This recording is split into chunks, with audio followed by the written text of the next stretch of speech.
This episode is brought to you by State Farm. Listening to this podcast? Smart move. Being financially savvy? Smart move. Another smart move? Having State Farm help you create a competitive price when you choose to bundle home and auto. Bundling, just another way to save with the Personal Price Plan. Like a good neighbor, State Farm is there. Prices are based on rating plans that vary by state. Coverage options are selected by the customer. Availability, amount of discounts and savings, and eligibility vary by state. La profecía del nacimiento virginal y la llegada a Belén. Durante siglos antes del nacimiento de Jesús, el profeta Isaías había declarado: «He aquí que la Virgen concebirá y dará a luz un hijo, y será llamado Emanuel». Isaías 7:14. Esta profecía, aparentemente imposible de cumplir, se reveló verdadera en el relato de Mateo, cuando María, una joven virgen de Nazaret, concibió por el Espíritu Santo y dio a luz en Belén. La promesa de un nacimiento milagroso indicaba que algo extraordinario estaba por suceder, marcando el inicio de una nueva era. La ciudad de Belén, mencionada en Miqueas 5:2, fue profetizada como el lugar de nacimiento del futuro gobernante de Israel, aquel que vendría desde tiempos antiguos. Jesús nació exactamente en este lugar, según los relatos de los evangelios, reafirmando el cumplimiento preciso de las antiguas profecías mesiánicas. La pequeña e insignificante ciudad de Belén se convirtió en la cuna del Salvador, evidenciando que las palabras de los profetas no eran meras coincidencias. El cumplimiento de estas profecías en Belén también resuena con la importancia del plan divino. No solo el lugar, sino también las circunstancias del nacimiento de Jesús fueron predichas con siglos de anticipación, demostrando que su nacimiento no era un evento común, sino el cumplimiento de promesas divinas. En un escenario humilde e inesperado, el Mesías entró en el mundo, cumpliendo exactamente lo que los profetas habían anunciado. El nacimiento de Jesús en Belén durante un censo romano, como se describe en Lucas 2, del versículo 1 al 7, también conectó este evento con una profecía aún más amplia. El movimiento de las personas y el decreto del emperador César Augusto destacan cómo, incluso a través de políticas humanas, el plan divino se manifestaba de manera perfecta y coordinada. Mientras los pastores de Belén recibían la buena nueva del nacimiento de Jesús directamente de los ángeles. Lucas 2, del 8 al 14, se revelaba la gloria y la humildad de este momento. Los ángeles proclamaron paz en la tierra, buena voluntad para con los hombres, reflejando el comienzo del ministerio de aquel que traería luz al mundo. Este anuncio divino reforzaba la naturaleza extraordinaria del nacimiento del Mesías. La llegada de Jesús a Belén, por lo tanto, se convierte en el primero de muchos eventos que cumplirían las profecías mesiánicas. Cada detalle, desde la virginidad de María hasta la elección de Belén, muestra un plan grandioso y detalladamente ejecutado para revelar al mundo al Salvador prometido. El descendiente de Abraham y la línea de David, la promesa del Mesías. Desde los primeros libros de la Biblia, Dios prometió a Abraham que a través de su descendencia todas las naciones de la tierra serían bendecidas. Génesis 12:3. Esta promesa se perpetuó a través de la línea de Isaac, Jacob y la tribu de Judá, culminando en el nacimiento de Jesús. El Evangelio de Mateo, al abrir con la genealogía de Jesús, Mateo 1 del 1 al 17, destaca esta línea, conectando a Jesús directamente con Abraham y el rey David, afirmando su legitimidad como el Mesías esperado. La promesa de un rey eterno de la casa de David es un tema central en las profecías mesiánicas. El profeta Jeremías refuerza esta alianza, afirmando: «He aquí que vienen días, dice el Señor, en que levantaré a David un renuevo justo». Jeremías 23:5. Jesús, como heredero legal de José y descendiente biológico de María, ambos de la línea de David, cumplió esta profecía, consolidando su posición como el legítimo sucesor de la promesa davídica. Además, la profecía en Números 24:17, que habla de una estrella que saldrá de Jacob y un cetro que surgirá de Israel, se cumplió en Jesús. Los magos, guiados por una estrella en Oriente, Mateo 2, versículos 1 y 2, reconocieron en Jesús el cumplimiento de esta profecía. Este evento conecta la línea de Jesús con el destino divino profetizado desde los tiempos de Moisés. La conexión de Jesús con David también refleja su papel como el pastor rey, un gobernante que no solo lidera, sino que también cuida y protege. Jesús es descrito como el buen pastor que da la vida por sus ovejas, Juan 10:11, cumpliendo la imagen profética de un líder divinamente designado para traer justicia y paz a Israel. Los salmos también se refieren a esta línea, especialmente en el Salmo 132:11. De la descendencia de David haré brotar un cuerno de salvación. Jesús es este cuerno de salvación, el rey ungido cuya misión sería restaurar la conexión perdida entre Dios y la humanidad, cumpliendo siglos de expectativas mesiánicas. La línea de Jesús no es solo un detalle genealógico, sino una prueba de su identidad mesiánica. Las promesas hechas a Abraham y David se cumplieron completamente en la persona de Jesús, trayendo una profunda comprensión del plan de Dios para la redención de la humanidad. El nacimiento en tiempo de inocentes masacrados y la huida a Egipto. El nacimiento de Jesús ocurrió en un período de persecución y sufrimiento.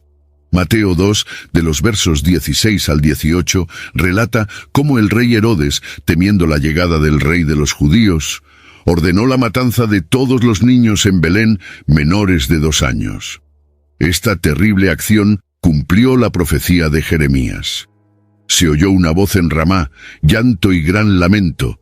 Raquel llora por sus hijos y rehúsa ser consolada porque ya no existen. Jeremías 31:15. Este evento, aunque trágico, mostró la resistencia de las fuerzas contrarias a la luz del Mesías. Sin embargo, la providencia divina aseguró la protección de Jesús.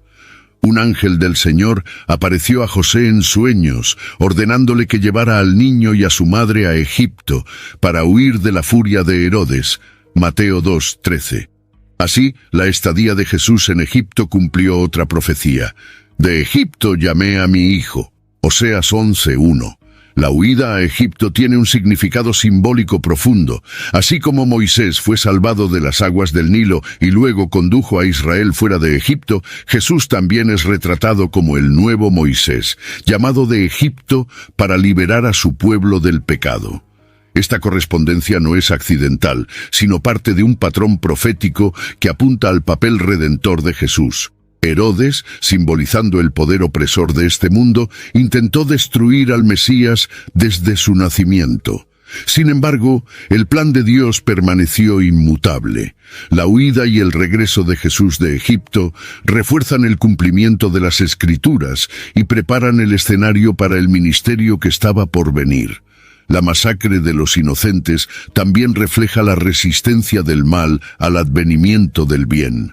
Cada intento de silenciar la voz del Mesías resultó en un cumplimiento aún más claro de las profecías, destacando que el plan divino no puede ser frustrado. Jesús no fue solo un niño protegido, sino un Mesías en constante enfrentamiento con las tinieblas desde el principio. Así, incluso en medio de la persecución y el sufrimiento, la promesa de Dios se cumplió. La huida a Egipto y el retorno a la tierra de Israel fueron partes esenciales de este gran plan de redención que comenzaba a desarrollarse, la luz para los gentiles y la guía para todos los pueblos. La misión de Jesús no se limitaba al pueblo judío. Desde tiempos antiguos había una expectativa de que el Mesías también traería luz a las naciones gentiles. Isaías 49:6 destaca este propósito universal. También te di por luz de los gentiles para que seas mi salvación hasta los confines de la tierra. Jesús, en sus enseñanzas y sanaciones, alcanzó a personas de todos los orígenes, incluidos samaritanos, romanos y otros gentiles, cumpliendo esta promesa. En el episodio de la curación del siervo del centurión, Mateo 8, de los versículos 5 al 13, vemos un ejemplo concreto de este alcance. Un oficial romano, un gentil, demostró una fe tan grande que Jesús declaró: «En verdad os digo que ni aún en Israel he hallado fe como esta». La profecía de Isaías sobre la luz para los gentiles comenzaba a cumplirse de manera clara y poderosa. El encuentro de Jesús con la mujer samaritana en el pozo, Juan 4, del 1 al 42, es otro ejemplo de la expansión de su mensaje más allá de las fronteras de Israel. A través de este diálogo, Jesús reveló que la salvación no estaba limitada por etnias o tradiciones religiosas, sino que estaba disponible para todos los que creyeran. Este encuentro destaca el cumplimiento de la promesa de ser una luz para los gentiles. Además, el llamado de los magos de Oriente, que vinieron a adorar a Jesús después de su nacimiento, Mateo 2, del 1 al 12, demuestra que desde el principio Jesús fue reconocido como el Rey de los gentiles. Guiados por una estrella, estos hombres sabios de una tierra distante vinieron a rendir homenaje, mostrando que el Mesías era un regalo para toda la humanidad. Los actos de curación y compasión de Jesús, como la curación del hijo de una mujer cananea, también demostraron su compromiso con la redención de todas las naciones. Jesús afirmó que vino para las ovejas perdidas de la casa de Israel, pero extendió su misericordia más allá de esas fronteras, confirmando su misión profética de traer salvación universal. Así, desde su nacimiento hasta sus actos de ministerio, Jesús cumplió la promesa de ser la luz que brilla en las tinieblas, no solo para Israel, sino para todas las naciones. Esta luz permanece hasta hoy, guiando a todos los que buscan la verdad y la redención en su nombre. El milagro de los ciegos que ven y los sordos que oyen, señales del Mesías. La llegada de Jesús estuvo marcada por muchos signos y milagros que indicaban su identidad mesiánica. Profecías como Isaías 35, versículos 5 y 6, anunciaron que cuando viniera el Mesías, los ojos de los ciegos serían abiertos y los oídos de los sordos desimpedidos. Durante su ministerio Jesús cumplió estas promesas de maneras sorprendentes, sanando ciegos, sordos e incluso resucitando a los muertos. Uno de los milagros más emblemáticos fue la curación de Bartimeo, un ciego de nacimiento que suplicó la compasión de Jesús, al clamar: «Hijo de David, ten misericordia de mí». Bartimeo reconoció a Jesús como el Mesías prometido. Su curación no fue solo física, sino también una declaración pública del poder mesiánico de Jesús, confirmando las palabras de Isaías. Jesús también sanó a un hombre sordo y con dificultad para hablar en Decápolis, Marcos 7, de los versículos 31 al 37. Al tocar los oídos y la lengua del hombre, Jesús dijo: «Efatá», que significa «ábrete». Inmediatamente el hombre fue sanado, y los que lo rodeaban quedaron maravillados, diciendo: «Todo lo ha hecho bien, hace oír a los sordos y hablar a los mudos». Este milagro reiteró el cumplimiento de las profecías mesiánicas. Además, la curación del ciego de nacimiento en Juan 9 demostró no solo el poder de Jesús, sino también la profundidad espiritual de su misión. Cuando los fariseos interrogaron al hombre curado, él declaró: «Nunca se oyó que alguien abriera los ojos a un ciego de nacimiento».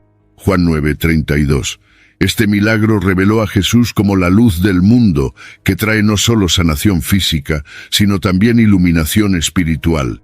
Estos milagros también fueron una respuesta a las dudas y expectativas de aquellos que esperaban al Mesías.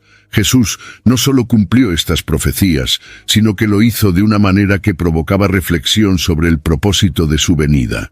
Él mostró que su misión iba más allá de lo físico, tocando lo espiritual y revelando el reino de Dios. Los milagros de sanación realizados por Jesús también sirvieron como un llamado para que todos fueran testigos del cumplimiento de las profecías y creyeran en su mensaje. Indicaban que el Mesías había llegado y que el reino de Dios se estaba manifestando en la tierra. Cada sanación, cada milagro, sirvió para reforzar que Jesús era el Mesías prometido, el que no solo venía a sanar el cuerpo, sino a restaurar las almas y traer salvación a todos los que creyeran en su nombre. La palabra de sabiduría en parábolas y la enseñanza en misterios revelados. Durante su ministerio, Jesús utilizó parábolas para enseñar verdades profundas y revelar los misterios del reino de Dios. El Salmo 78:2 profetizó: «Abriré mi boca en parábolas, publicaré enigmas desde la antigüedad».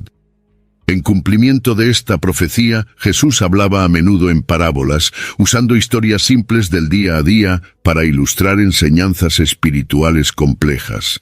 Las parábolas de Jesús, como la del sembrador, la del hijo pródigo y la del buen samaritano, no solo servían para instruir, sino también para desafiar a sus oyentes a reflexionar sobre sus vidas y decisiones espirituales. En cada una de ellas arrojaba luz sobre el carácter de Dios, el corazón humano y la naturaleza del reino de Dios, cumpliendo la promesa de ser un maestro que hablaba con autoridad. Al hablar en parábolas, Jesús también ocultaba los misterios a aquellos que no estaban preparados para recibirlos, cumpliendo lo que Isaías profetizó, de modo que, viendo, no vean y oyendo, no entiendan. Isaías 6, versículos 9 y 10. Este método de enseñanza revelaba verdades solo para aquellos con corazones abiertos, creando una clara distinción entre los que realmente buscaban a Dios y los que permanecían en la incredulidad. Las parábolas también ayudaban a revelar el reino de Dios de maneras que las palabras directas no podrían alcanzar. Eran herramientas para abrir mentes y corazones, revelando la naturaleza inclusiva y misericordiosa del reino. Jesús enseñaba que el reino de Dios no era un lugar físico, sino un estado espiritual, accesible para todos los que estuvieran dispuestos a recibirlo. Además de revelar misterios, sus parábolas a menudo confrontaban la hipocresía y la falta de fe de los líderes religiosos de su tiempo, como en la parábola de los viñadores malvados. Al desafiar directamente a aquellos que tenían poder y autoridad religiosa, Jesús no solo enseñaba, sino que también anunciaba el juicio y la justicia del reino de Dios. A través de sus parábolas, Jesús cumplió la profecía de un maestro que habla en misterios y revela secretos antiguos. Sus palabras continúan resonando a lo largo de los siglos, transformando vidas e iluminando corazones. La sanación de los quebrantados de corazón y la libertad a los cautivos. Isaías 61, versículos 1 y 2, profetizó que el Mesías sería quien sanaría a los quebrantados de corazón y proclamaría libertad a los cautivos. Jesús, al comenzar su ministerio público, leyó exactamente ese pasaje en la sinagoga de Nazaret, declarando: «Hoy se ha cumplido esta escritura en vuestros oídos». Lucas 4, del versículo 18 al 21. Con estas palabras se presentó como el cumplimiento vivo de la profecía, el Mesías enviado para restaurar y liberar. Durante su ministerio, Jesús sanó física, emocional y espiritualmente a aquellos que acudieron a él. Trajo libertad a los cautivos espirituales, como en el caso del hombre poseído por un espíritu impuro en la sinagoga de Cafarnaúm. Con una simple orden, Jesús liberó al hombre del espíritu opresor, demostrando su poder sobre las fuerzas de las tinieblas y cumpliendo la promesa de libertad para los cautivos. Jesús también restauró a los quebrantados de corazón, como en la curación de la mujer que sufría de un flujo de sangre desde hacía 12 años. Su dolor y sufrimiento, ocultos de la sociedad, fueron sanados con un toque de fe. Jesús, al percibir el toque, dijo: «Hija, tu fe te ha salvado, ve en paz y queda sana de tu mal». Esta curación no fue solo física, sino también emocional y espiritual, trayendo una restauración completa a esa mujer. La sanación de los quebrantados también se ejemplifica en la resurrección del hijo de la viuda de Naín. Al ver el sufrimiento de la madre, Jesús, movido por compasión, resucitó al joven. Este milagro no solo devolvió la vida al hijo, sino que también restauró la esperanza y la alegría de una madre desesperada, cumpliendo la profecía de que el Mesías traería consuelo a los que lloran. Además, Jesús trajo libertad a aquellos aprisionados por la culpa y el pecado. En el encuentro con la mujer adúltera, ofreció perdón y una nueva oportunidad de vida. «Ni yo te condeno, vete y no peques más», declaró, mostrando que su ministerio también era de gracia y renovación, una verdadera liberación para los cautivos espirituales. Así, a través de sus acciones y palabras, Jesús cumplió la profecía de Isaías, trayendo sanación, libertad y restauración a todos los que buscaban su ayuda, demostrando su papel como el Salvador enviado para redimir a toda la humanidad. El profeta mayor que Moisés y la promesa del nuevo profeta. Moisés profetizó sobre un futuro profeta que vendría después de él diciendo, «El Señor, tu Dios, levantará para ti un profeta de en medio de ti, de tus hermanos como yo. A él oiréis». Deuteronomio 18:15. Este profeta semejante a Moisés sería un líder espiritual que traería un nuevo pacto y renovaría al pueblo de Dios. Jesús fue reconocido como ese profeta mayor, cumpliendo esta profecía en plenitud. Al igual que Moisés, Jesús realizó milagros poderosos que demostraron el poder de Dios, como alimentar a miles de personas con pocos panes y peces. Mateo 14, del versículo 13 al 21. Este milagro recuerda el maná provisto por Dios durante el viaje de Israel por el desierto. Sin embargo, Jesús declaró que Él es el pan de vida, Juan 6:35, ofreciendo no solo sustento físico, sino también espiritual. Además, Jesús subió al monte para dar su enseñanza más importante, el Sermón del Monte, al igual que Moisés subió al monte Sinaí para recibir la ley. Sin embargo, Jesús no solo reafirmó la ley, sino que también la completó y profundizó, enfatizando la justicia, la misericordia y el amor, trayendo una nueva comprensión del reino de Dios. Al igual que Moisés intercedió por el pueblo de Israel, Jesús es el mediador del nuevo pacto, como se describe en Hebreos 9:15. Él intercede por todos los que se acercan a Dios por medio de Él, ofreciendo un sacrificio perfecto, diferente a cualquier otro. Jesús es, por tanto, el profeta prometido que media una nueva relación entre Dios y la humanidad. Jesús también trajo liberación, tal como Moisés sacó al pueblo de Israel de la esclavitud en Egipto. Sin embargo, la liberación que ofrece Jesús es mayor y más duradera, pues rescata a la humanidad de la esclavitud del pecado y de la muerte eterna, ofreciendo una libertad verdadera y permanente. Jesús cumplió la promesa de ser el profeta semejante a Moisés, pero su ministerio e impacto fueron mucho más allá. Trajo un nuevo pacto, una nueva revelación y una nueva esperanza para toda la humanidad, consolidándose como el mayor de todos los profetas. El Mesías como sumo sacerdote y el sacrificio eterno. El papel de Jesús como sumo sacerdote fue profetizado en el Salmo 110:4. Tú eres sacerdote para siempre, según el orden de Melquisedec. A diferencia de los sacerdotes levitas, que necesitaban ofrecer sacrificios continuamente, Jesús se ofreció a sí mismo como el sacrificio perfecto, una vez por todas. Como se describe en Hebreos 7:27, Él es el mediador de un nuevo pacto, un sacerdote eterno cuyo sacrificio nunca necesitará ser repetido. Jesús se presentó como el sacrificio perfecto en el momento de su muerte en la cruz. Al ser crucificado, se convirtió en el Cordero de Dios que quita el pecado del mundo. Juan 1:29, cumpliendo todos los requisitos de la ley mosaica. Su sangre derramada fue la expiación final, aboliendo la necesidad de los sacrificios repetitivos del Antiguo Testamento. Además, Jesús resucitó y ascendió a los cielos donde, según Hebreos 8:1, está sentado a la derecha de Dios Padre, intercediendo continuamente por nosotros. Su papel como sumo sacerdote no terminó en la cruz. Él continúa intercediendo por los fieles, asegurando que el acceso a Dios esté siempre abierto a través de su mediación eterna. La comparación de Jesús con Melquisedec es significativa. Melquisedec, un sacerdote rey sin genealogía registrada, simboliza un sacerdocio eterno, no limitado por las genealogías humanas. Jesús, al asumir este papel, trasciende todas las limitaciones terrenales, convirtiéndose en el mediador perfecto entre Dios y los hombres, como aquel que conoce las debilidades humanas y, sin embargo, permanece santo. En la última cena, Jesús estableció el símbolo de su nuevo pacto con los discípulos diciendo: «Este cáliz es el nuevo pacto en mi sangre, que es derramada por vosotros». Lucas 22:20.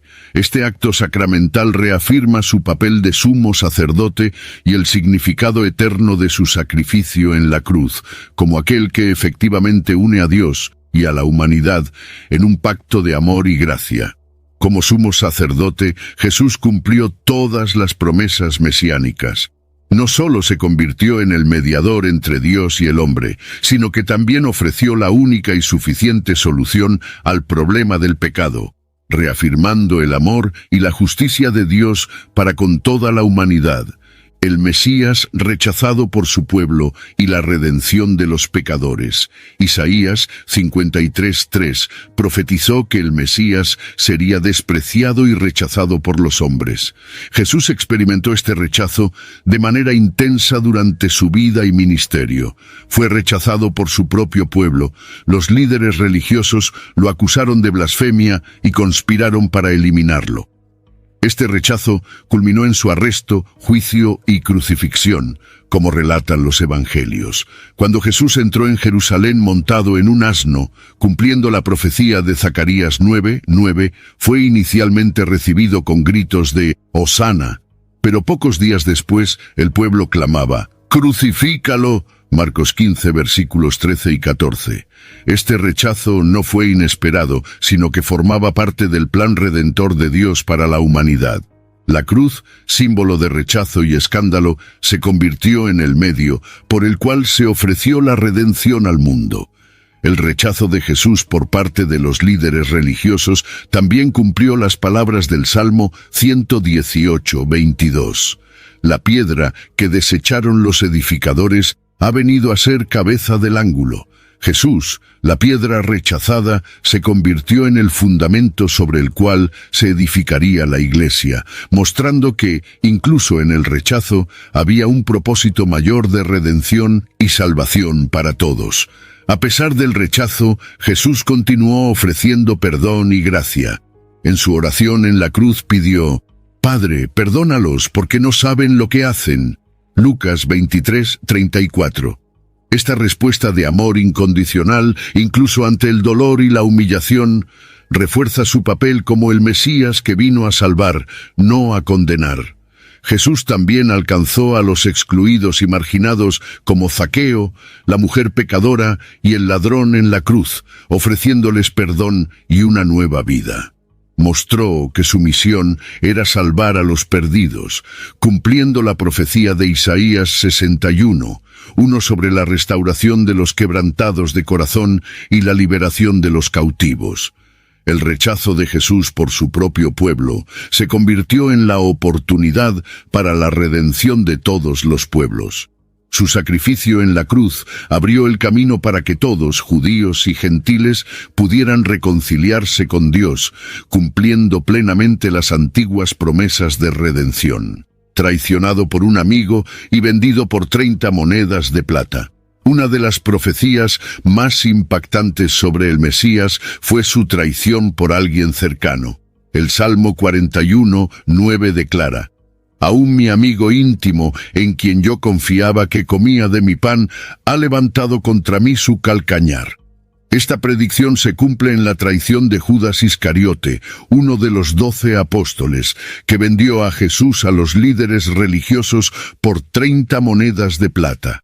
Esta traición también cumplió otra profecía de Zacarías 11, versículos 12 y 13, que predijo que el Mesías sería traicionado por 30 monedas de plata, la cantidad que se pagó a Judas por entregar a Jesús. Esta suma era el precio de un esclavo, destacando la humillación y devaluación del Mesías a los ojos de los hombres. Judas, movido por motivos oscuros, se convirtió en la herramienta de un plan divino mayor, sin darse cuenta del papel que desempeñaba. Después de traicionar a Jesús, Judas intentó devolver el dinero a los líderes religiosos, pero ellos se negaron a aceptarlo, diciendo: «No es lícito ponerlo en el tesoro de las ofrendas, porque es precio de sangre». Mateo 27:6. Desesperado, Judas arrojó las monedas en el templo y posteriormente se quitó la vida. El dinero fue entonces usado para comprar el campo del alfarero, cumpliendo nuevamente las palabras de Zacarías. Esta traición también expuso el profundo sufrimiento humano que Jesús enfrentó. Sintió el dolor de ser abandonado por un amigo cercano, alguien con quien había compartido comidas y momentos de intimidad espiritual. Sin embargo, Jesús sabía que esta traición formaba parte del plan divino para su redención. Incluso sabiendo de la traición inminente, Jesús mantuvo su compostura y propósito, demostrando su amor y gracia hasta el final. En la última cena, Jesús reveló a sus discípulos que sería traicionado por uno de ellos, cumpliendo nuevamente lo que se dijo en el Salmo: «El que come conmigo ha levantado contra mí su calcañar».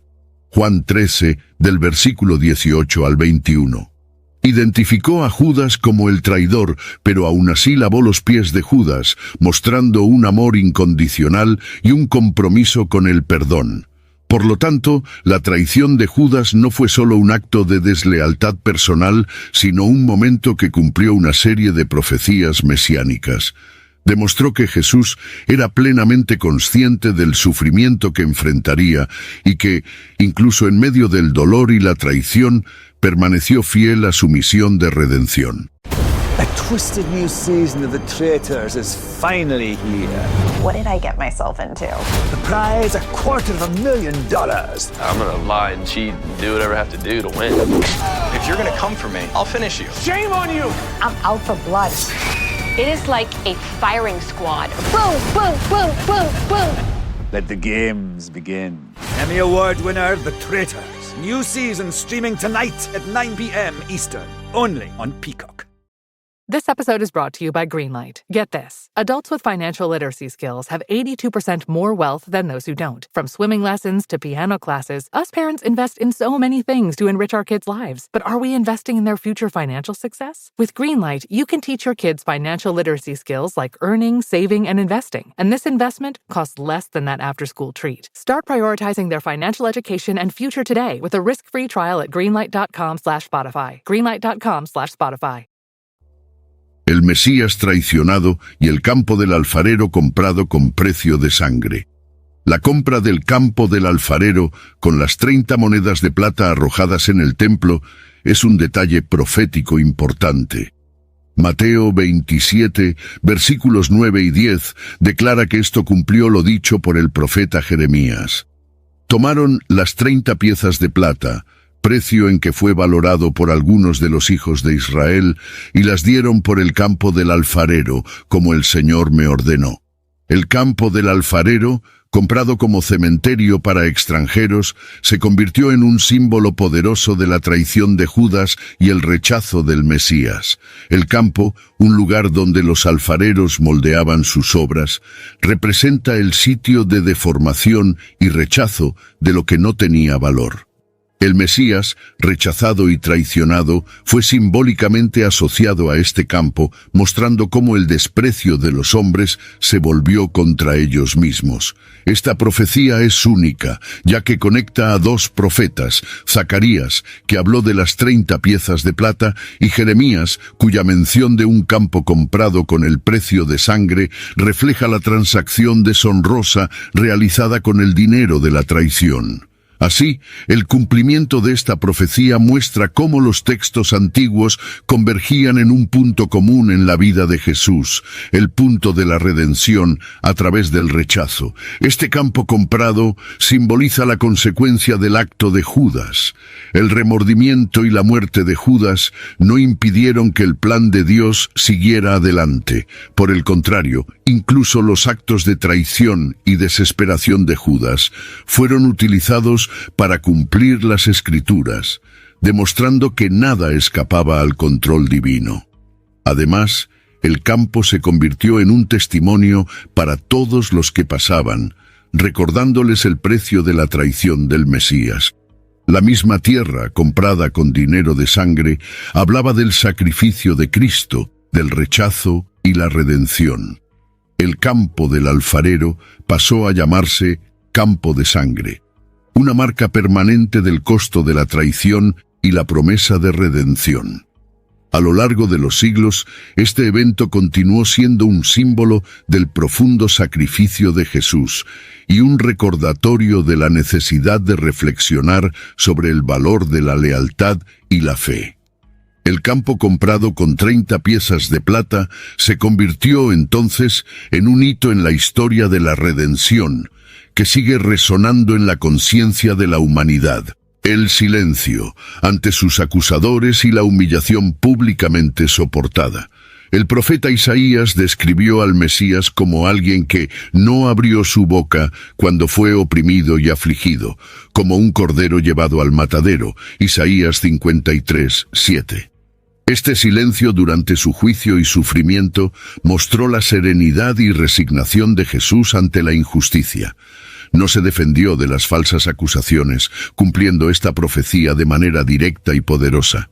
Ante Pilato, Jesús permaneció en silencio, incluso cuando se le instó a responder a las acusaciones de los principales sacerdotes y ancianos. Mateo 27, versículos 12 al 14. Pilato, asombrado por el silencio de Jesús, reconoció que no era un criminal común, pero aún así se lavó las manos y lo entregó al destino exigido por la multitud. Este silencio se convirtió en un símbolo de su aceptación del sufrimiento que sabía que era necesario para la salvación de la humanidad. Este silencio de Jesús también ilustró su papel como el Cordero de Dios que quita el pecado del mundo. Así como el cordero sacrificial del Antiguo Testamento era llevado al matadero sin protestar, Jesús no ofreció resistencia a su destino. Sabía que su muerte era necesaria para cumplir la voluntad de Dios y traer redención al mundo. En presencia de Herodes, Jesús también guardó silencio, a pesar de las provocaciones y preguntas despectivas. Lucas 23:9. Herodes, que esperaba ver algún signo o milagro de Jesús, se sintió decepcionado por su silencio. Este silencio fue más elocuente que cualquier palabra, ya que mostró que Jesús no estaba allí para entretener o impresionar, sino para cumplir un propósito mayor. La humillación pública de Jesús, incluyendo la burla de los soldados romanos que lo vistieron con un manto púrpura y colocaron una corona de espinas en su cabeza, también fue predicha en Isaías 56. Ofrecí mi espalda a los que me golpeaban, y mis mejillas a los que me arrancaban la barba. No escondí mi rostro de las burlas y los escupitajos. Jesús soportó todo sin retaliación, demostrando la profundidad de su sumisión al plan divino.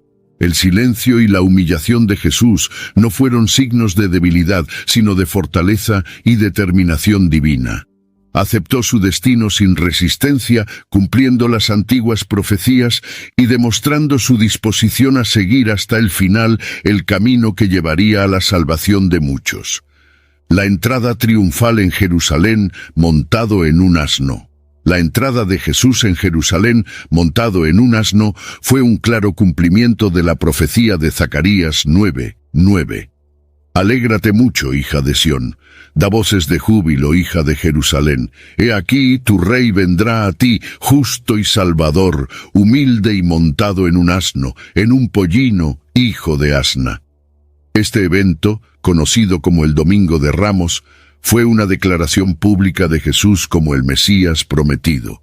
Cuando Jesús entró en la ciudad, una gran multitud lo saludó con ramas de palmas, gritando: «Hosana al Hijo de David, bendito el que viene en el nombre del Señor». Mateo 21:9.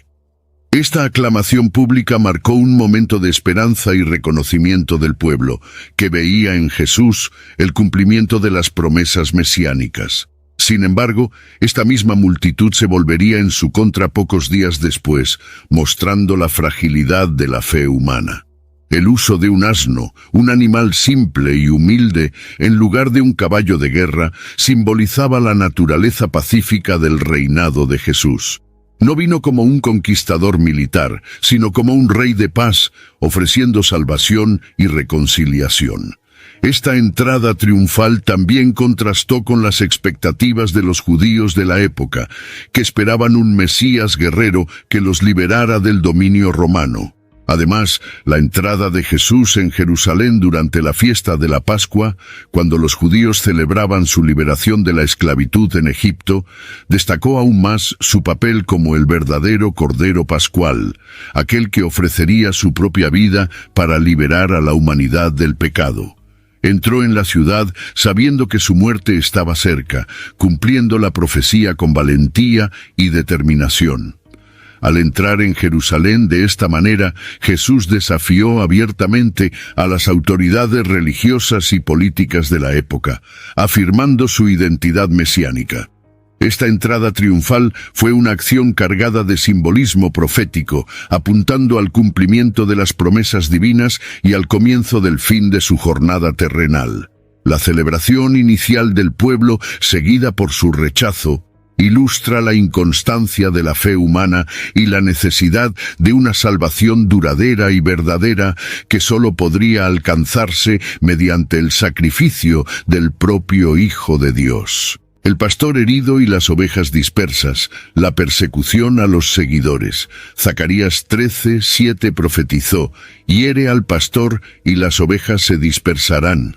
Esta profecía fue citada directamente por Jesús durante la última cena, cuando advirtió a sus discípulos que todos ellos se dispersarían después de su arresto. Mateo 26:31. Esta dispersión de los seguidores de Jesús fue un cumplimiento literal de la profecía y mostró el impacto devastador de su arresto y muerte sobre quienes lo seguían. Cuando Jesús fue arrestado en el jardín de Getsemaní, todos sus discípulos lo abandonaron y huyeron. Marcos 14:50. Pedro, que había prometido lealtad hasta la muerte, negó conocerlo 3 veces antes del amanecer. Este momento de miedo y dispersión reflejó la fragilidad humana ante el sufrimiento y la persecución, incluso estando al lado del Hijo de Dios. A pesar de la dispersión inicial, Jesús, el buen pastor, Juan 10:11, prometió restaurar a sus ovejas. Después de su resurrección, se reunió nuevamente con sus discípulos, reafirmando su amor y misión hacia ellos. Le dijo a Pedro: «Apacienta mis ovejas», confirmando que incluso después del fracaso y la negación, había perdón y una nueva oportunidad para seguir adelante. Esta profecía también indicaba que la muerte de Jesús no significaría el fin de su misión, sino el comienzo de una nueva era. El pastor herido no permanecería abatido para siempre. En cambio, se levantaría, reuniría nuevamente a sus ovejas dispersas y enviaría su Espíritu Santo para guiarlas y capacitarlas para continuar su obra en la tierra. Hechos 2, del 1 al 4. El impacto de la persecución a los primeros seguidores de Jesús también resuena en esta profecía. Muchos de los apóstoles enfrentaron martirio y dificultades por causa de su fe, pero se mantuvieron firmes en la misión de difundir el mensaje de Cristo. Incluso en la dispersión, su fe se fortaleció y el movimiento cristiano creció exponencialmente, demostrando que, una vez reunidas, las ovejas no serían dispersadas nuevamente. La profecía de Zacarías sobre el pastor herido y las ovejas dispersas no solo se cumplió en los eventos de la pasión, sino que también apuntó a la fuerza y resiliencia de la nueva comunidad de fe, que continuaría siguiendo y testificando el amor de Cristo a lo largo de los siglos. los clavos en las manos y pies y las ropas sorteadas por los soldados. La crucifixión de Jesús fue el cumplimiento de varias profecías antiguas que detallaban tanto su sufrimiento como los eventos que rodearon su muerte.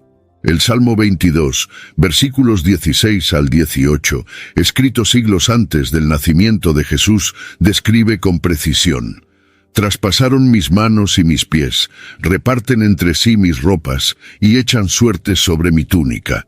Este salmo es llamado a menudo el Salmo de la Cruz, porque describe de manera asombrosa los detalles de la crucifixión. En la crucifixión, los soldados romanos de hecho clavaron a Jesús en una cruz, perforando sus manos y pies, tal como lo describía la profecía. Este acto brutal, reservado para los criminales más despreciables, se aplicó a Jesús, el inocente Hijo de Dios, revelando la profundidad de su sacrificio por todos los pecadores. La perforación de sus manos y pies simbolizaba el sufrimiento redentor que soportó. Otro detalle impresionante de la profecía de David fue el sorteo de las vestiduras de Jesús por los soldados romanos. Juan 19, versículos 23 y 24, describe cómo los soldados dividieron su ropa entre sí, pero para su túnica decidieron echar suertes. Esto era para que se cumpliera la escritura que decía: «Repartieron entre sí mis vestiduras, y sobre mi túnica echaron suertes». Cada acto, aparentemente casual o cruel, era en realidad parte de un gran plan profético. El sufrimiento físico de Jesús en la cruz fue inmenso, pero también soportó una intensa angustia espiritual. Gritó: Dios mío, ¿por qué me has abandonado?». Mateo 27, 46, repitiendo las palabras iniciales del Salmo 22. Este lamento, que refleja el sentimiento de desolación de David, expresaba el peso de los pecados de la humanidad que Jesús llevaba en su cuerpo en la cruz, experimentando la separación momentánea de Dios en nuestro lugar. La precisión con la que se cumplieron estas profecías en la muerte de Jesús es un testimonio poderoso de su autenticidad como el Mesías prometido. Cada detalle, desde el sorteo de sus ropas hasta la perforación de sus manos y pies, mostró que su muerte no fue un evento aleatorio, sino el cumplimiento intencional del plan de salvación de Dios.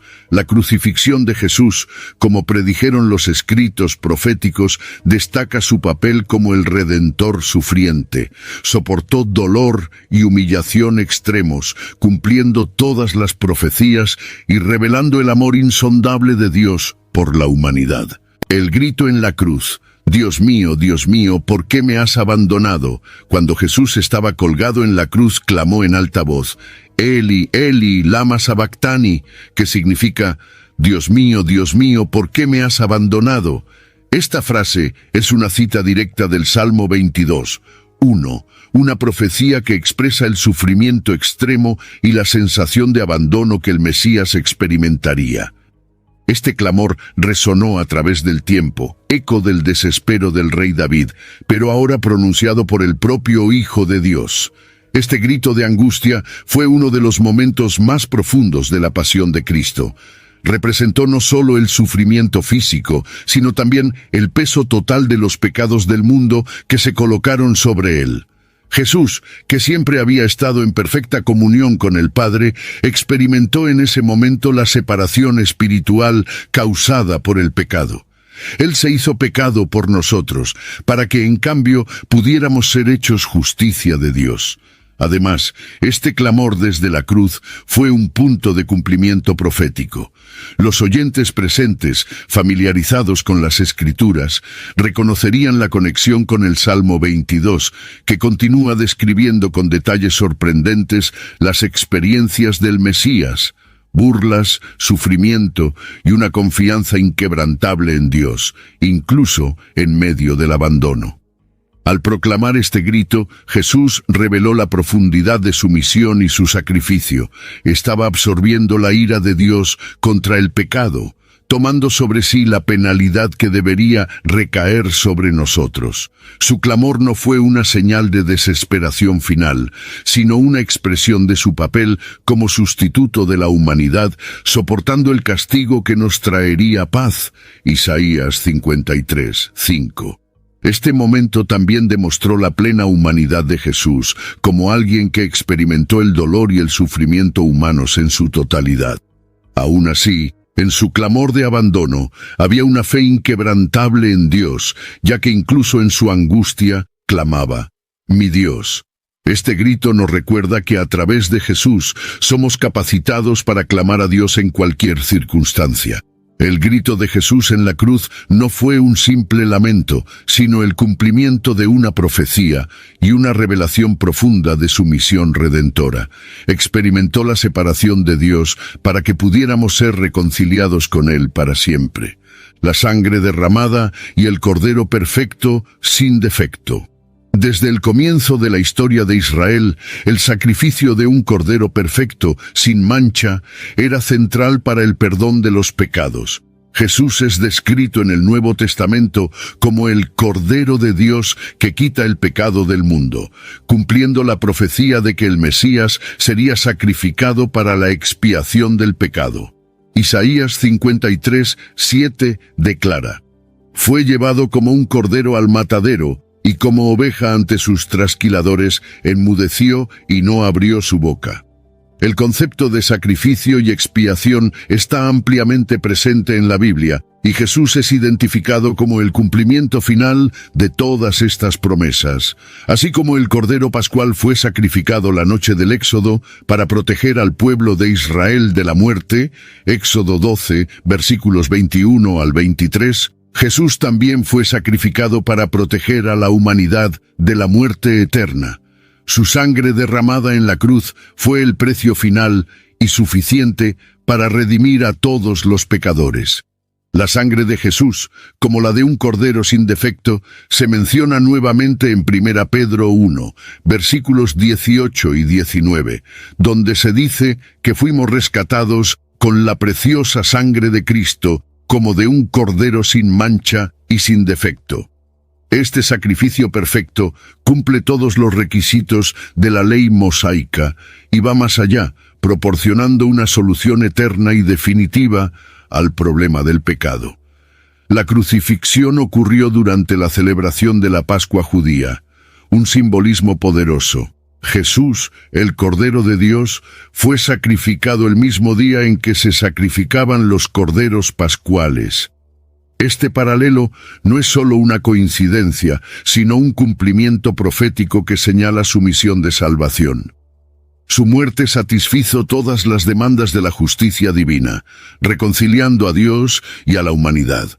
El derramamiento de la sangre de Jesús también está conectado con el concepto de una nueva alianza, profetizada por Jeremías 31, versículos 31 al 34, donde Dios prometió una nueva alianza basada en el perdón de los pecados y una relación restaurada con su pueblo. Jesús, durante la última cena, afirmó, «Este cáliz es el nuevo pacto en mi sangre, que es derramada por vosotros». Lucas 22:20, confirmando que su sacrificio establecería una nueva relación entre Dios y la humanidad. La sangre de Jesús derramada en la cruz es el cumplimiento de numerosas profecías sobre el Mesías como el Cordero sacrificial. Trajo redención, perdón y una nueva alianza entre Dios y el hombre, cumpliendo perfectamente el plan divino de salvación. La muerte entre criminales y el entierro en la tumba de un rico. Isaías 53:9 predice, se dispuso su sepultura con los malvados y con el rico en su muerte. Esta sorprendente profecía se cumplió literalmente en la muerte y sepultura de Jesús. Fue crucificado entre dos criminales, Mateo 27:38, uno a su derecha y otro a su izquierda, cumpliendo la parte que decía que sería contado entre los malvados. A pesar de ser inocente, Jesús fue tratado como un criminal, mostrando el profundo contraste entre su santidad y la injusticia que sufrió. Esta crucifixión, junto a los malhechores, demostró cómo Jesús tomó sobre sí la culpa y el castigo que pertenecían a otros, colocándose entre los pecadores, aunque no tenía pecado. Después de su muerte, José de Arimatea, un hombre rico y miembro del Sanedrín, pidió el cuerpo de Jesús a Pilato y lo sepultó en su propia tumba nueva. Este acto inesperado cumplió la parte de la profecía que decía que el Mesías sería enterrado con el rico en su muerte. El entierro de Jesús en la tumba de un hombre rico también demostró un acto de honor y respeto, en contraste con la muerte humillante que sufrió en la cruz. Este cumplimiento profético demuestra cómo incluso los detalles más pequeños de la vida, muerte y resurrección de Jesús estaban bajo el control soberano de Dios. Que Jesús fuera sepultado en una tumba de piedra, en lugar de ser dejado en una fosa común, como sería típico para alguien crucificado, fue una señal de la dignidad que Dios confirió a su Hijo, incluso en la muerte. Además, el entierro de Jesús en una tumba conocida facilitó la verificación de su resurrección posterior. La piedra colocada para sellar la tumba y el sello romano que la custodiaba hicieron imposible que el cuerpo de Jesús fuera movido en secreto, estableciendo un escenario claro para la próxima victoria sobre la muerte. Así, la muerte de Jesús entre criminales y su entierro en la tumba de un rico son poderosos testimonios de cómo cumplió las profecías mesiánicas, no solo en su sufrimiento y muerte, sino también en la preparación para la gloriosa resurrección que estaba por venir. El sufrimiento y la agonía, traspasado por nuestros pecados. Isaías 53 es quizás el capítulo más conocido sobre el sufrimiento del Mesías, describiéndolo como herido por nuestras transgresiones y molido por nuestras iniquidades. Isaías 53, 5. Este pasaje describe el profundo sufrimiento y agonía que el Mesías soportaría por los pecados de toda la humanidad. Jesús, en su pasión, cumplió cada palabra de esta profecía, pasando por un sufrimiento indescriptible para redimir al mundo.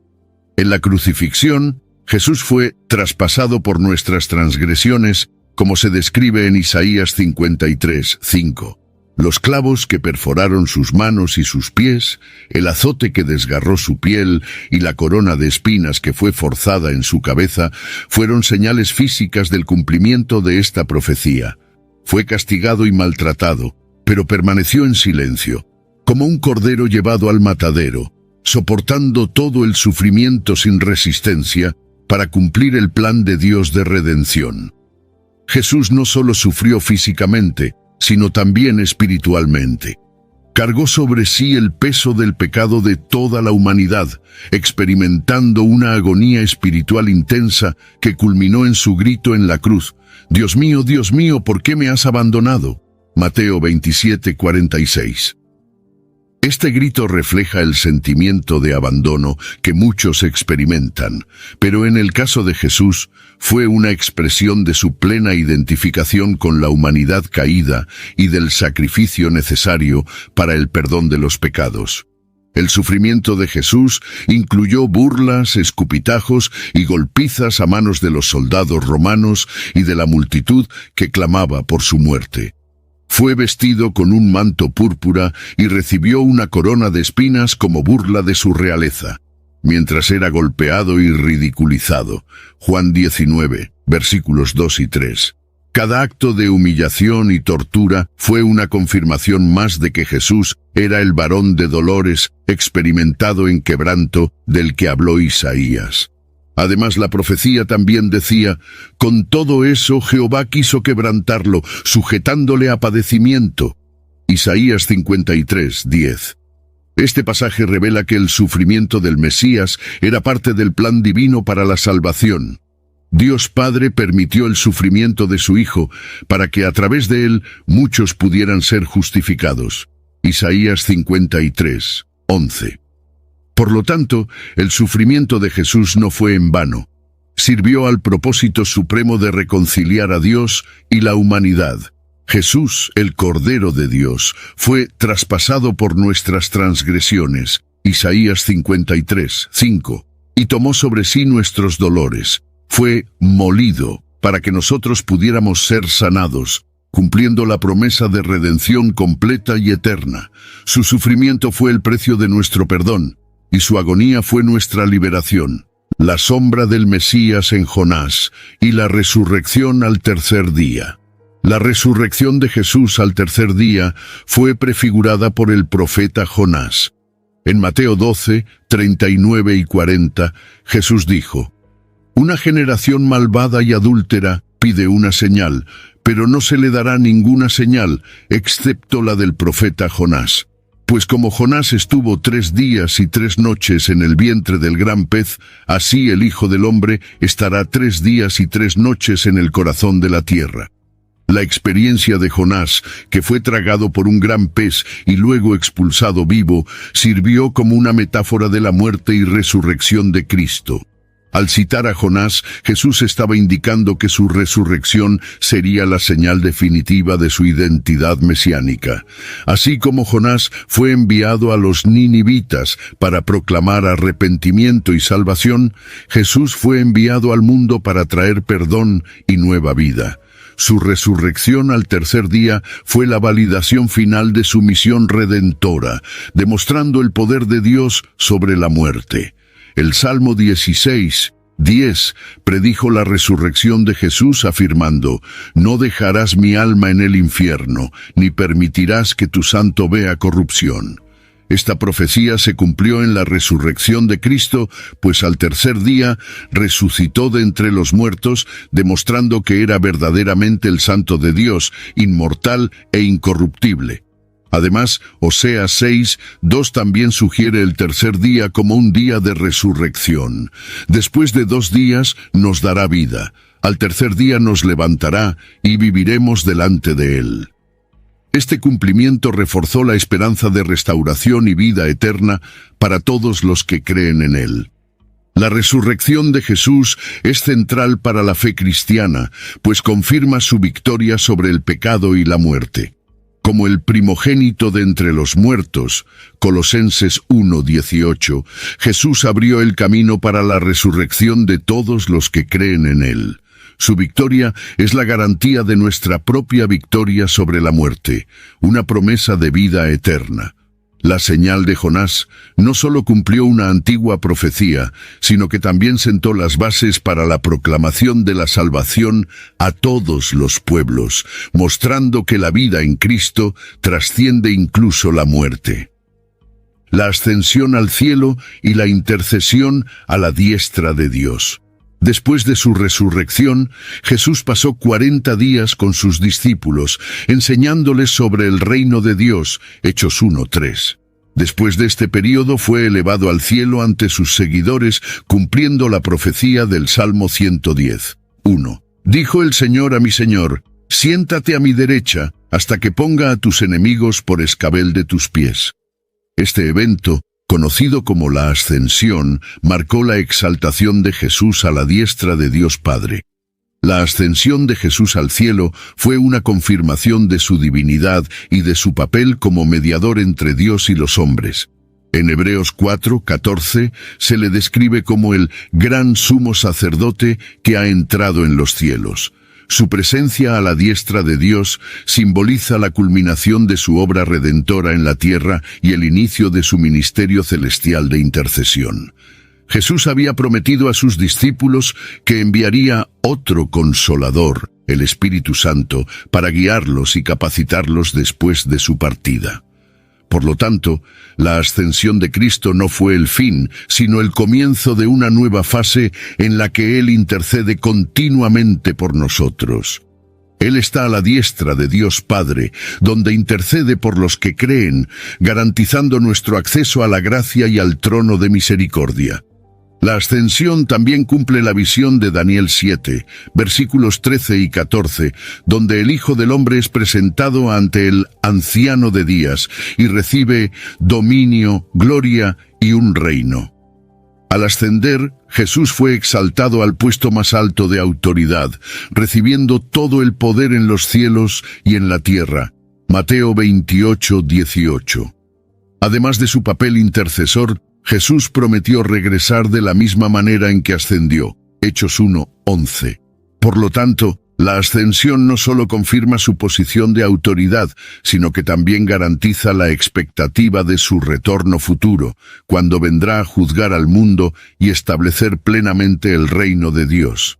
La ascensión de Jesús es, por lo tanto, una pieza fundamental del cumplimiento profético, demostrando su gloria, su poder y su compromiso eterno con la redención de todos los que creen en él. La nueva alianza profetizada y el Espíritu derramado sobre todas las naciones.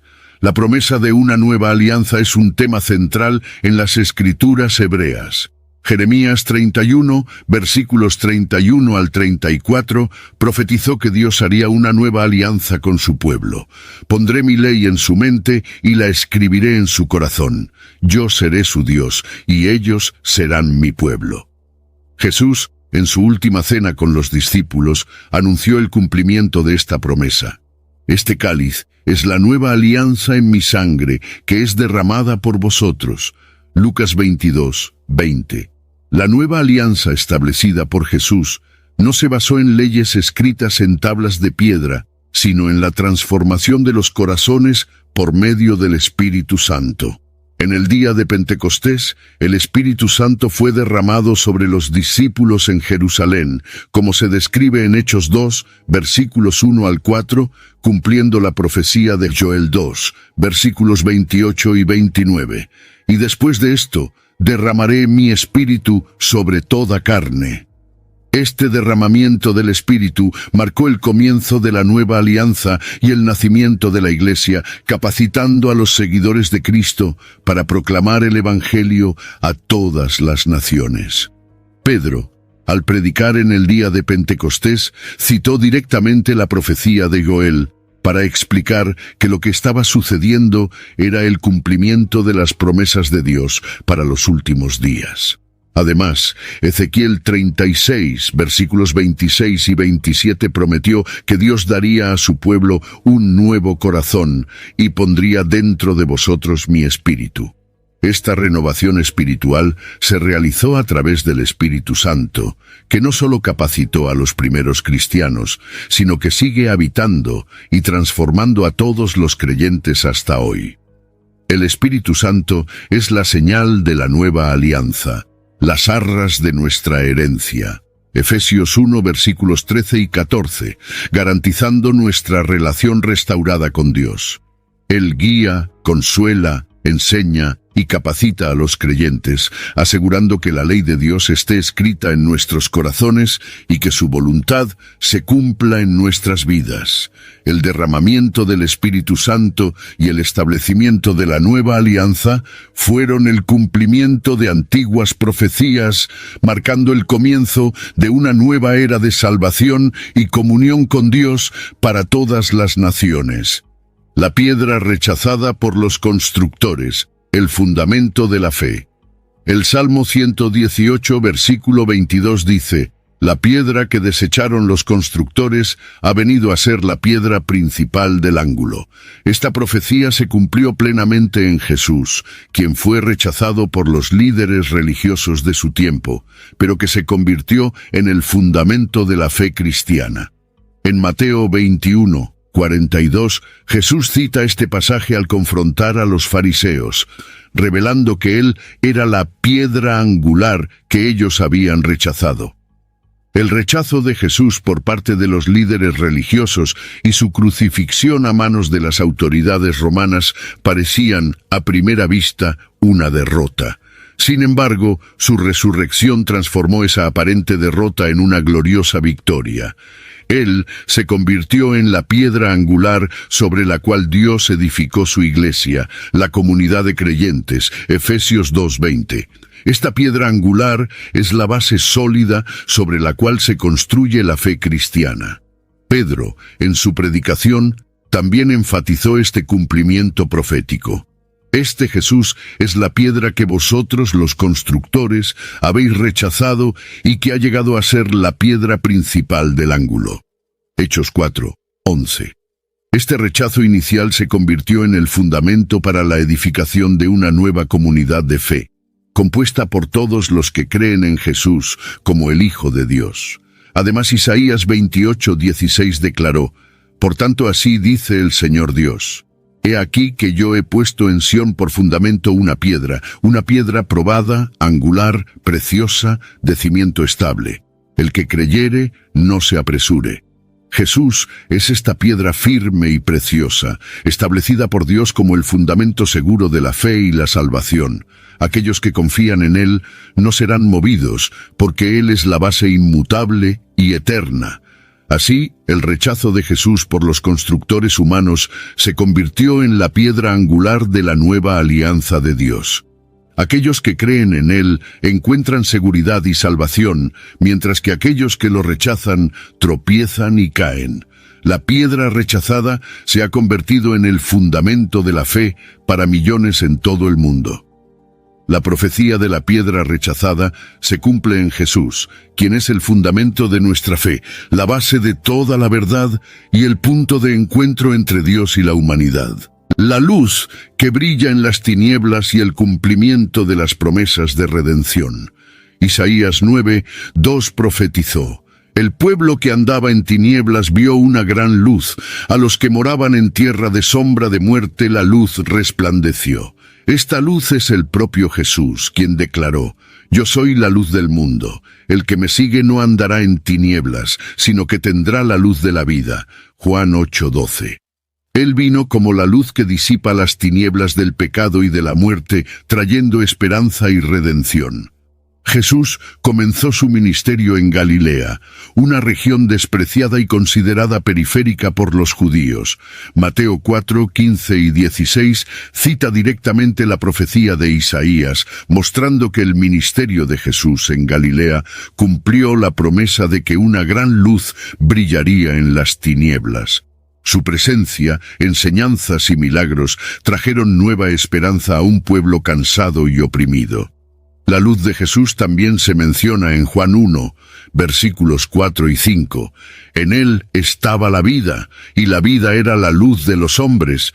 La luz en las tinieblas resplandece, y las tinieblas no la vencieron. Jesús, la verdadera luz, vino al mundo para iluminar el camino de la salvación, trayendo vida eterna a todos los que lo siguen. Además de ser la luz que brilla en las tinieblas, Jesús cumplió todas las promesas de redención hechas a lo largo de las Escrituras. Sanó a los enfermos, liberó a los cautivos, restauró a los quebrantados de corazón y proclamó el año agradable del Señor. En cada milagro, enseñanza y acto de compasión, demostró ser el cumplimiento de las promesas mesiánicas. Los que lo siguen son llamados a ser la luz del mundo, Mateo 5:14, reflejando su luz en un mundo aún envuelto en tinieblas. La luz de Cristo continúa brillando a través de sus seguidores, trayendo esperanza, sanación y redención a todas las naciones. Jesús es la luz prometida que brilla en las tinieblas, cumpliendo todas las promesas de redención y trayendo vida y esperanza a un mundo perdido. El reino que no tendrá fin y la justicia perfecta del Mesías. Desde el Antiguo Testamento, la promesa de un reino eterno es un tema recurrente en las profecías mesiánicas. El profeta Daniel tuvo una visión en la que vio a alguien como el Hijo del Hombre, recibiendo dominio, gloria y reino, para que todos los pueblos, naciones y lenguas lo sirvieran. Daniel 7, versículos 13 y 14. Este reino sería eterno, que no pasará y nunca será destruido. Jesús, al iniciar su ministerio, proclamó: «El tiempo se ha cumplido, y el reino de Dios está cerca. Arrepentíos y creed en el Evangelio». Marcos 1:15, indicando que Él era el cumplimiento de esa promesa. Sin embargo, el reino de Jesús no es como los reinos terrenales. Describió su reino como uno de justicia, paz y amor, accesible a todos los que creyeran en Él. En Lucas 17, versículos 20 y 21, declaró: «El reino de Dios no vendrá con advertencia, porque el reino de Dios está entre vosotros». Este reino no estaba delimitado por fronteras geográficas o políticas, sino por el corazón y la fe de sus seguidores. El libro de Isaías describió al Mesías como el príncipe de paz, cuyo gobierno sería de justicia y rectitud. El aumento de su gobierno y de la paz no tendrá fin sobre el trono de David y sobre su reino, para establecerlo y sostenerlo con justicia y con rectitud desde ahora y para siempre. Isaías 9, versículos 6 y 7. Jesús, descendiente de David, vino a establecer este reino, que sería marcado por su perfecta justicia y por la paz que sobrepasa todo entendimiento. En la cruz, Jesús venció al pecado y a la muerte, asegurando el establecimiento definitivo del reino de Dios. Su resurrección fue el primer signo de que su reino no podría ser derrotado por los poderes de las tinieblas. Este reino, que comenzó a establecerse con su primera venida, será plenamente manifestado en su segunda venida, cuando juzgue a todas las naciones y restaure todas las cosas. Jesús también enfatizó que el reino de Dios pertenece a los humildes y a los que tienen el corazón puro. Enseñó que es necesario nacer de nuevo para entrar en el reino, indicando una transformación espiritual profunda y completa que marca a los que forman parte de su dominio eterno. El reino de Jesús es un reino eterno de justicia, paz y amor, que comenzó a establecerse en la tierra y será consumado en la eternidad. Esta promesa profética encuentra su cumplimiento en Cristo, el Rey que vino y que vendrá nuevamente para reinar por siempre. El llamado a las naciones y la profecía de un pueblo remanente. La venida de Jesús no se limitó a Israel, sino que incluyó el llamado a las naciones, cumpliendo varias profecías que indicaban que el Mesías sería una luz para todos los pueblos. Isaías 49, 6 profetizó que el Mesías sería luz para los gentiles, para que seas mi salvación hasta los confines de la tierra. A lo largo de su ministerio, Jesús proclamó el Evangelio no solo a los judíos, sino también a los gentiles, preparando el camino para la salvación de todas las naciones. Después de la resurrección, Jesús dio la gran comisión a sus discípulos: id por todo el mundo y predicad el Evangelio a toda criatura. Marcos 16:15. Este mandato resuena con la visión profética de un Mesías que atraería a todas las naciones hacia él. La misión de la Iglesia, desde el principio, fue llevar el mensaje de Jesús a todos los rincones de la tierra, cumpliendo la promesa de que su luz alcanzaría a todos los pueblos. El apóstol Pablo también destacó esta misión universal, afirmando que en Cristo ya no hay judío ni griego, no hay esclavo ni libre, no hay hombre ni mujer, porque todos vosotros sois uno en Cristo Jesús. Gálatas 3:28. La unidad de todos los creyentes, independientemente de su origen, demuestra el cumplimiento de la profecía de que el Mesías reuniría a un pueblo de todas las naciones. El concepto de un pueblo remanente es central en el mensaje profético. Isaías 10, versículos 20 a 22, habla de un remanente de Israel que volvería al Señor, y Zacarías 13, versículos 8 y 9, prevé un tiempo en que 2/3 serían destruidos, pero 1/3 sería refinado y probado como el oro. Jesús reconoció que no todos los judíos aceptarían su mensaje, pero habría un remanente fiel que se mantendría firme en su fe. Este remanente, compuesto por judíos y gentiles que creen en Jesús, constituye la Iglesia, el nuevo pueblo de Dios, cumpliendo la profecía de Amós 9, versículos 11 y 12, donde se declara que el tabernáculo de David sería reconstruido para que el resto de los hombres y todas las naciones que llevan mi nombre puedan buscar al Señor. La Iglesia es este nuevo Israel espiritual, una comunidad de fe formada por todos aquellos que han respondido al llamado de Jesús. Jesús, el Mesías, cumplió la promesa de ser una luz para las naciones y de reunir a un remanente de todos los pueblos, preparando el camino para la inclusión de todas las etnias y culturas en la nueva familia de Dios. El siervo que lava los pies y el Mesías humilde que sirve a todos. En Isaías 42, versículos 1 al 3, el Mesías es descrito como el siervo del Señor, quien no quebrará la caña cascada ni apagará la mecha que arde aún. Esta imagen de un siervo gentil y humilde contrasta fuertemente con la idea de un rey conquistador y guerrero. Jesús, a lo largo de su ministerio, cumplió esta profecía al demostrar un servicio humilde y desinteresado en todas sus acciones. Uno de los ejemplos más notables de este servicio humilde fue el momento en que Jesús lavó los pies de sus discípulos en la última cena. Este acto, que normalmente realizaban los siervos más bajos, fue un poderoso símbolo de humildad y servicio. Jesús dijo a sus discípulos: «Si yo, el Señor y Maestro, os he lavado los pies, vosotros también debéis lavaros los pies unos a otros». Juan 13:14. Con esto, dejó claro que la verdadera grandeza en el reino de Dios se encuentra en la humildad y el servicio a los demás. Además, el profeta Zacarías describió al Mesías como un rey humilde, montado en un asno. Esta profecía se cumplió cuando Jesús entró en Jerusalén montado en un asno, poco antes de su crucifixión. Rechazó la pompa y el poder terrenal, optando por una demostración de humildad que contradecía las expectativas mesiánicas de muchos en su tiempo. Jesús constantemente desafiaba a sus discípulos a seguir su ejemplo de humildad. Él dijo: «Quien quiera hacerse grande entre vosotros será vuestro servidor, y quien quiera ser el primero entre vosotros será esclavo de todos». Marcos 10, versículos 43 y 44. Esta enseñanza radical destacó la esencia de su ministerio. El Mesías vino no para ser servido, sino para servir y dar su vida en rescate por muchos. Marcos 10, 45. La crucifixión de Jesús fue la mayor demostración de su servicio humilde y sacrificial.